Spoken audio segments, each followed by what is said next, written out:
Hello students, welcome to PO academy.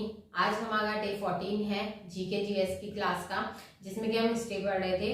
तो आज हम जो पढ़ने वाले हैं टॉपिक है वो है पुष्यभूति वंश या वर्धन वंश। ठीक है, क्या पढ़ने वाले हैं हम? पुष्यभूति वंश या वर्धन वंश। कुछ ही पॉइंट है इसके, बहुत ज्यादा कुछ पॉइंट नहीं है, छोटा सा टॉपिक है। तो जल्दी से हम अपनी वीडियो स्टार्ट करते हैं और जल्दी से कंप्लीट करते हैं इस टॉपिक को। और टॉपिक स्टार्ट करने से पहले अगर आप चैनल पर नए हैं तो चैनल को सब्सक्राइब कर लें, साथ ही नोटिफिकेशन बेल को प्रेस कर दीजिएगा, जिससे आने वाली वीडियोस की नोटिफिकेशन आपको मिलती रहे। क्योंकि यूके डीएलएड का पूरा कोर्स चल रहा है, फ्री ऑफ कॉस्ट कोर्स है, तो चैनल को सब्सक्राइब कर लीजिएगा, जिससे कि आपको सभी तरह की वीडियोस मिलती रहे। मैथ्स, रीजनिंग, जीके सारी वीडियोस मिलती रहे, साथ ही प्रैक्टिस वीडियोस भी मिलती रहे।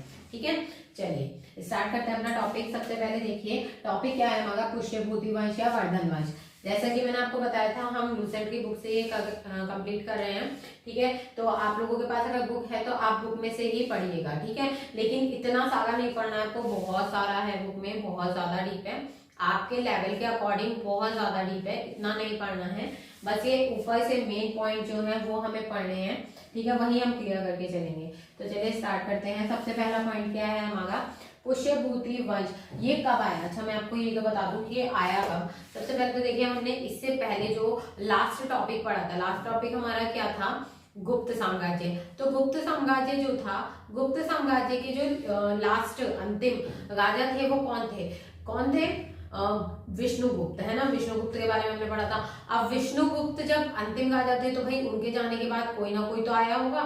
तो जो उनके जाने के बाद संस्थापक आए वो थे पुष्यभूति वंश के संस्थापक, यानी कि पुष्यभूति। ठीक है, तो कौन रहे संस्थापक पुष्यभूति वंश के? पुष्यभूति। ठीक है, इस वंश का सबसे शक्तिशाली है, ये कहिए प्रभावशाली राजा वो होता है जिसने सबसे ज्यादा प्रभाव डाला अपने समय में, सबसे ज्यादा काम किए, सबसे ज्यादा इंपॉर्टेंट जिसकी रही। ठीक है, तो यहाँ पे सबसे प्रभावशाली राजा कौन रहे?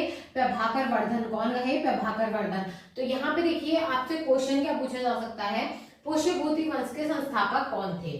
ठीक है, अब यहाँ पे इस वंश के सबसे प्रभावशाली शासक कौन रहे?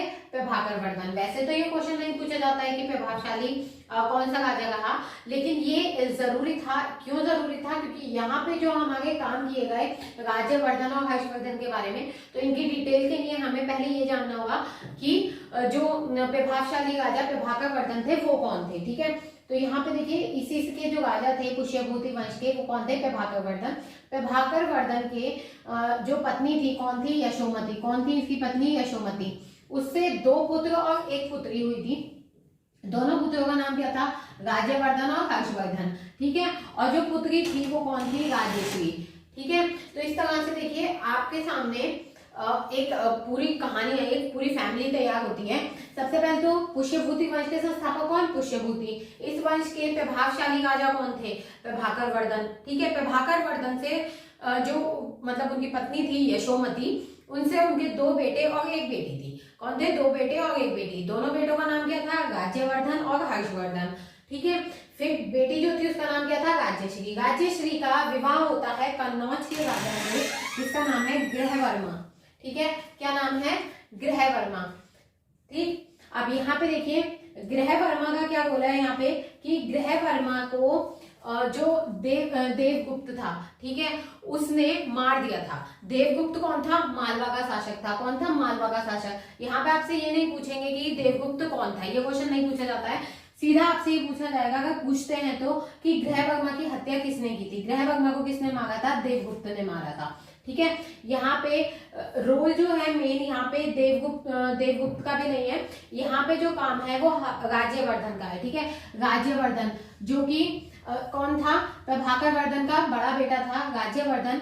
उसने क्या किया था? देवगुप्त को मार दिया था, क्योंकि भाई जाहिर सी बात है कि उसके बहन का पति था जिसे देवगुप्त ने मारा था, तो राज्यवर्धन ने देवगुप्त को मारा। अब देवगुप्त का जो दोस्त था शशांक, उसने क्या किया? धोखे से राज्यवर्धन की हत्या कर दी। ठीक है, इस तरह से ये सब एक दूसरे को आपस में मारते गए, और उसके बाद एट लास्ट क्या होता है कि राज्यवर्धन जो है उसकी मृत्यु के बाद हर्षवर्धन गद्दी पर बैठता है। ठीक है, हर्षवर्धन ने अपने समय में बहुत से काम किए। ठीक है, इसे अलग नामों से भी जाना जाता है, जैसे कि शीलादित्य। शीलादित्य के नाम से इसे जाना जाता है। आपके पास क्वेश्चन आएगा कि शीलादित्य के नाम से किसे जाना जाता है, तो हर्षवर्धन को जाना जाता है।